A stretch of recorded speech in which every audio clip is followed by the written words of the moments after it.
Remember in Frozen when Hans reveals that he was using Anna all along? Remember how villainous it was? That's because he was the villain. And it was disconcerting in a children's film because he was so under the radar with zero tells. And then like that, he just reveals himself to be nefarious. Season finale of Rings of Power. Oh yeah, spoilers. Spoilers. If you haven't watched it, please stop this and we'll go watch it or just listen to me spoil it because who cares? To have Halbrand / Sauron be earnestly wanting Galadriel to be his queen, to rule beside him. This brings a level of relatability to him, much like that of the devil from Paradise Lost. Or in The Last Jedi, when Kylo Ren and Rey have that final epic battle. And he wants her to fight alongside him after and join him. Not that Disney had planned out what they would do with his character, but this move made sense for the moment. You wanted the son of Han and Leia to be good. Do we want Sauron to be good though? Well, some who know the source material might be saying, haha, Andrea, Sauron in fact does have a repentant moment at the end of the first age, beginning of the second age, after Morgoth is defeated. And to this I say, yes. But let's look at what's said in the source material so we can extrapolate. When Thangorodrim was broken and Morgoth overthrown, Sauron put on his fair hue again and did obeisance to Eonwe, the herald of Manwë, and adjured all his evil deeds. And some hold that this was not at first falsely done, but that Sauron in truth repented, if only out of fear, being dismayed by the fall of Morgoth and the great wrath of the lords of the West. But it was not within the power of Eonwe to pardon those of his own order. And he commanded Sauron to return to Aman, and there receive the judgment of Manwë. Then Sauron was ashamed, and he was unwilling to return in humiliation and to receive from the Valar a sentence, it might be, of long servitude in proof of his good faith, for under Morgoth his power had been great. Therefore, when Eonwe departed, he hid himself in Middle-earth, and he fell back into evil, for the bonds that Morgoth had laid upon him were very strong. So that's an excerpt from the Silmarillion.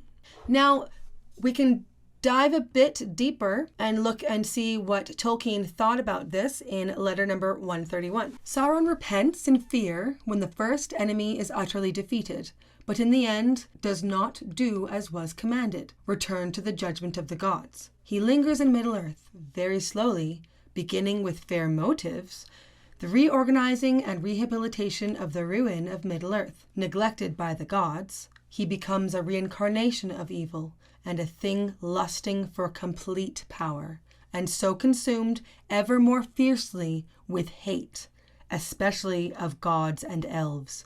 Sauron was of course not evil in origin. He was a spirit corrupted by the prime Dark Lord, the prime subcreative rebel Morgoth. He was given an opportunity of repentance when Morgoth was overcome, but could not face the humiliation of recantation and suing for pardon, and so his temporary turn to good and benevolence, and again this is in quotes, benevolence, ended in a greater relapse until he became the main representative of evil of later ages. Okay, first of all, we have a timeline issue, a superficial problem, but a problem nonetheless. According to Adar, when he was being interrogated by Galadriel in a few episodes ago, Sauron had called all the remaining orcs to travel north to Angband and to regroup and to formulate a new plan to take over Middle-earth. And Adar talks about Sauron's experimentation with the orcs. That doesn't sound like he's still in a phase of repentance. So that's just more of a timeline issue which the show was riddled with, but I just wanted to point that one out. Next, the heart of the issue. If we consider Tolkien's letter giving a clear explanation of Sauron and the change within him, motivated mainly by fear and loss of power, according to the Silmarillion, Could we have done this on screen? Well, yes, you could have, but it would have had to be earned. Something that is exceedingly difficult to do for the screen. The Game of Thrones showrunners couldn't even do it for Daenerys in 8 seasons. Anakin's fall in Star Wars needed 7 seasons of the Clone Wars to make sense of it. This is why a previously existing evil Sauron would have made much more sense with this paltry number of episodes and would have left a deeper impression of a competent evil mastermind manipulating others to achieve his own ends. Not another I can change him Hollywood trope. And only I can change him. With a 3,000-year-old elven maiden.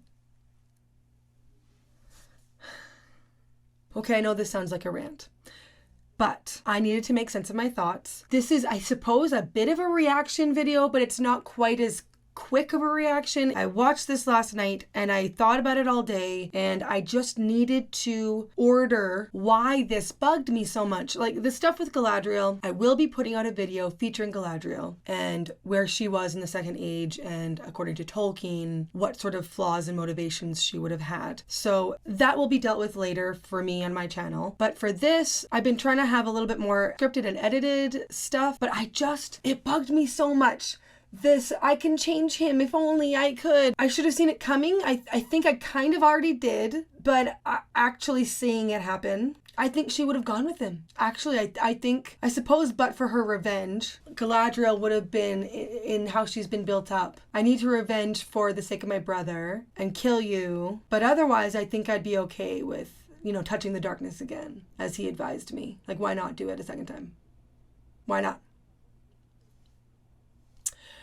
So yeah, that's sort of me ordering out my thoughts. I know I just put out a video about dealing with angry fan angst, and here I am. But I like to think of it as a healthy way of me ordering why it bugged me. Why did it bug me? Well, now I know why. I did a little bit of research, and I know that it is not impossible to do a character arc where someone tries at repentance but fails it. It's just, it takes like many seasons to earn such a thing. Anyway, what did you think? I mean, I only really covered this one sliver.